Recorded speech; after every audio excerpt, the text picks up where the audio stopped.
Hi, this is Chris, and I'm on the road again here, and I'm in a place called right near Glen Falls, where my buddy Sam lives, and this is called Lake George. I just came down from Canada. I'm making my round the country trip. I've done 4,900 miles so far, interviewing people I meet along the way, and just happened to be going down the interstate headed towards Kingston, New York State, and there I saw a sign, Bolton Landing, and that rung a bell with a friend of mine that I went to school with 30 years ago, and a sailing buddy, and we both sailed together at the school I went to, and I recall he told me he was from a place called Bolton Landing, and that stuck out in my head, and he described the place, and so I just took the exit on an off chance. Just went into the town, and I went to the visitor center, and I asked if they knew him, and they knew his brother and him, and got a hold of him after 30 years. Never hadn't spoken to him or anything, and we hooked up again. So I'm staying here, and Sam works in town here in Glen Falls, and his brother is a sea captain, or a captain of a riverboat here on Lake George. A beautiful place, and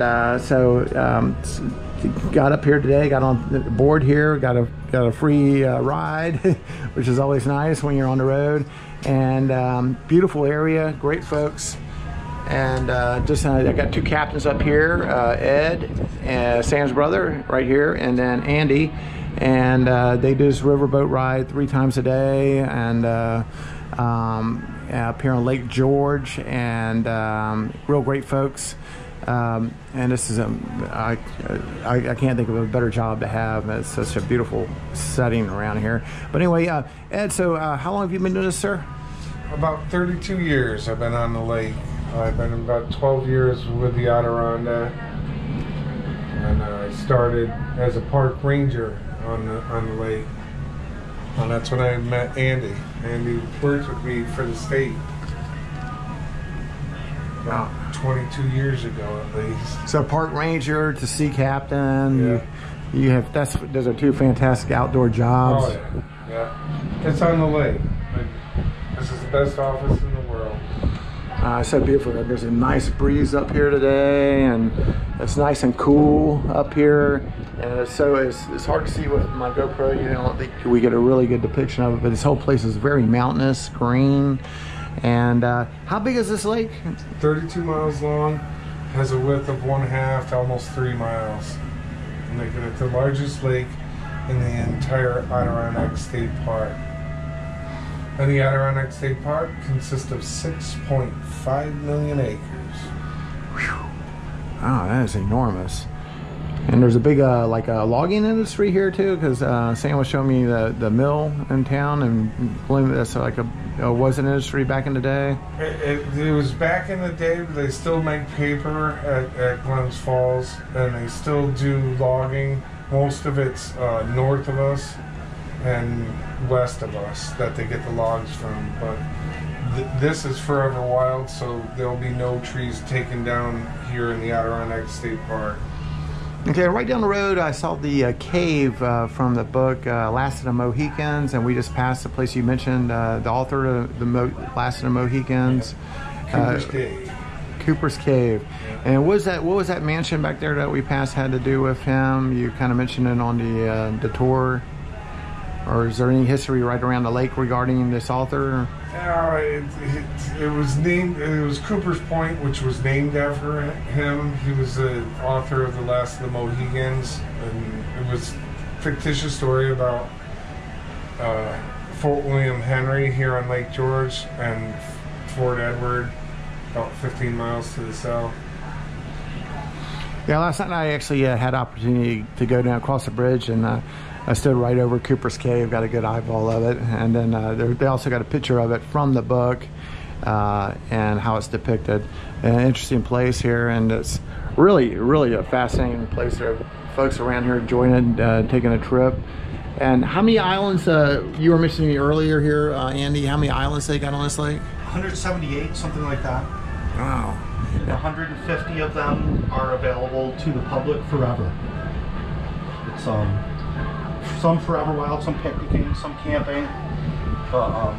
It's a beautiful thing that a lot of this lake is preserved for the people to enjoy. And your kids and grandkids, and it's a lot of insight in the 1800s that preserved this.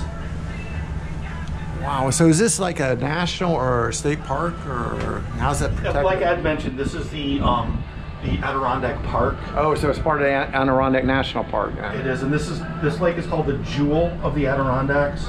But also, when Thomas Jefferson first saw it, he called it the Queen of the American Lakes, and that is still holds today. That quote still holds for this lake. Oh gosh, yeah, it is absolutely beautiful. And these islands are spectacular. There's an island that we're approaching up here. And is there a name for that island? It's a perfectly round island. It looks almost like a we're coming into actually a bunch of cool islands and 100 islands up north called the Narrows. But this one that you're referring to is Dome Island. Oh. It does look like perfectly like a dome. Let me get a quick picture of it. Go ahead. The sediment from what's it called again, Ed? Canes. K-A-M-E. It's formed from the sediment carried by a glacier, as opposed to a lot of these mountains are formed from the rocks scraping over them. But these are this is a glacier-formed lake, and that one right there. We're coming up to Bolton Landing in the Sagamore, and the Bolton Landing is the first township on the lake.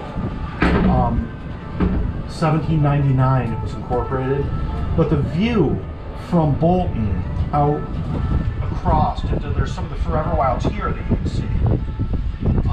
John Ampersand was probably tired of being approached by different entities. They wanted to put a conference center on it, a hotel on it, whatever. And he said that, you know, Bolton will never be the same without this beautiful wild island with such a peculiar shape, like a dome. And he gifted it to the National Trust and went a step further and made it so that people cannot go on it either. So it's a true forever wild. Oh, beautiful. And it's really a beautiful island. I'm just going to stick this out the window so you get a quick peek of it, and we'll be right back in the pilot house.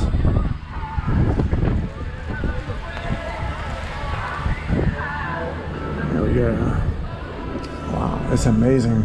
So all this gadgetry up here, we're talking to the ship folks, and got a helm, it's a big wheel, just like in the day.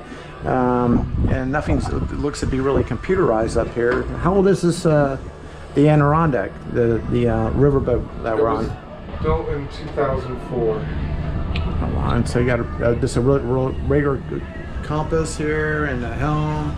And so how's this instrumentation work for you on this ship, and what's it like to be a pilot of this boat? It's very simple. You know, it's just the RPMs of the engine and the temperatures and stuff that both me and Andy will take a walk down and check them once in a while, but everything's very simple and easy, and it's a very nice boat. It's the newest boat on Lake George. So how's the engine work on this? I mean, what kind of engine do you got on this thing? Diesel engines.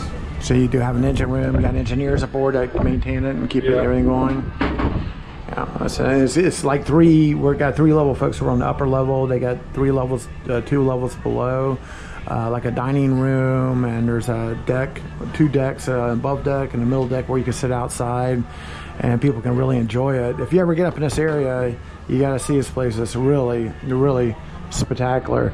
And so we're just going to go ahead and wrap this one up. And if you ever get up to New York, here, come by and you'll see right on Lake George. You can't miss the riverboats, and come aboard the Adirondac and meet Ed and Andy, 2 great guys, and they're both from this area, and you can tell by speaking to both of them. Ed's account for the history, amazing, and along the trip they give you facts and figures or facts and heritage of this whole tour. It's like, how long is this? 2 hour 2-hour cruise. 2-hour cruise, you know, and it's really, really beautiful. It's just amazing and overwhelming. My GoPro's not going to do it justice. You know, if you ever get up here, you gotta pass by and see it in person. So this will finish up another episode for us on the road. Certainly appreciate you two guys. And by the way, tune in to the name of the channel again is Cross Country Outreach. If you like this, just like us, and also too, please subscribe. This is the 18th episode. So far, by the time I'm done, I hope to have in the neighborhood of 70 or better. I've done 4,900 miles so far. We're looking around 15,000 miles before I'm done, and around the country. And I'm going to be zigzagging my way down towards Key West, Florida, then out back west. And I just play it by ear, you know, where we go, where I stop, just like here, just out of the blue. And that's just, and every interview is out of the blue, on the spot. People in parking lots, what have you, just to give you the flavor and the account of the areas, especially from the people that live there. And the greatest thing about being on the road is the people they meet on the road. Well, thank you guys, appreciate you. And see you again on the flip side.